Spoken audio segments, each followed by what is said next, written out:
হাসিনা কিভাবে তাদের রেজিমটাকে ধরে রেখেছে এই ধরনের কালচারাল ফেসিসদের মাধ্যমে।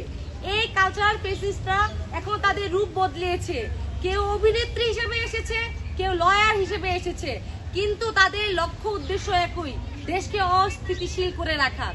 আমরা দেখেছি জুলাইয়ের 24 মাস হয়ে যাওয়ার পরেও তারা কিভাবে বাংলাদেশের মানুষের মনের কথা বুঝতে পারে না। তারা এখনো কিভাবে জুলাইকে কুক্ষিগত করে, তারা জুলাইকে গালি দেয় এবং কিছু মানুষ তাদেরকে আবার সমর্থন জানায়। তারা হচ্ছে আসল ফেসিস্ট, তারা হচ্ছে ভাষার মাধ্যমে ফেসিজমকে ধরে রাখতে চায়।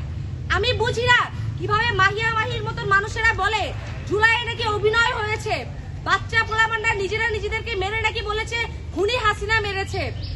আমি জানতে চাই তারা কি এই ফুটেজগুলো দেখে নাই? গাজীপুরে যখন একজন ভাই গুলিবিদ্ধ হয়, এই গুলি নিয়েও সে আন্দোলন থেকে লড়ে নাই, সে দেশের জন্য সে আন্দোলনে সেখানে দাঁড়িয়েছিল। এত কিছু দেখার পরও যারা বলতে পারে জুলাইয়ে অভিনয় হয়েছে, মানুষকে ভুল বোঝানো হয়েছে, আমি চাই এই জনগণের ম্যান্ডেটের সরকার তাদেরকে গ্রেফতার করুক। তারা কোন ভিত্তিতে এই ধরনের কথা বলে? দিল্লিতে যখন নেতা নেত্রী তাদের পালিয়ে বাংলাদেশে বসে তারা এই ধরনের কথাবার্তা বলে, দেশের মানুষের মনের অনুভূতিকে ক্ষুণ্ণ করে, তাদের এই ধরনের কোনো অধিকার নেই। আজকে অনেকে দাঁড়িয়েছে তাদের পাশে, তাদের বিরুদ্ধে নাকি কথা বলা যাবে না, তাদের বিরুদ্ধে নাকি লিগ্যাল অ্যাকশন নেওয়া যাবে না। তারা এত বছর কোথায় ছিল যখন এত গুম খুন হয়েছে? বিভিন্ন রাজনৈতিক দলের মানুষ থেকে শুরু করে সাধারণ জনগণকে যখন হচ্ছে হেনস্থা করা হয়েছে, তখন তাদের মুখে এই নারী শব্দটা কোথায় ছিল?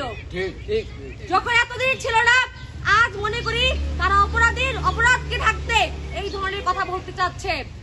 আর সাধারণ যেসব ভিকটিম কার্ড ব্যবহার করে ৭১ এবং ২৪কে মুখোমুখি করতে চায়, আমরা বলতে চাই ৭১ আমাদের গর্ব, ২৪ হচ্ছে আমাদের ধারণ। আমরা ৭১কে ধারণ করে ২৪-এর রাজপথে নামার সাহস পেয়েছি। তাই ৭১ আর ২৪কে মুখোমুখি করে জুলাইকে ছোট করে দেখানোর কোনো সম্ভাবনা নেই। এই বলে আমি আমার বক্তব্য শেষ করছি।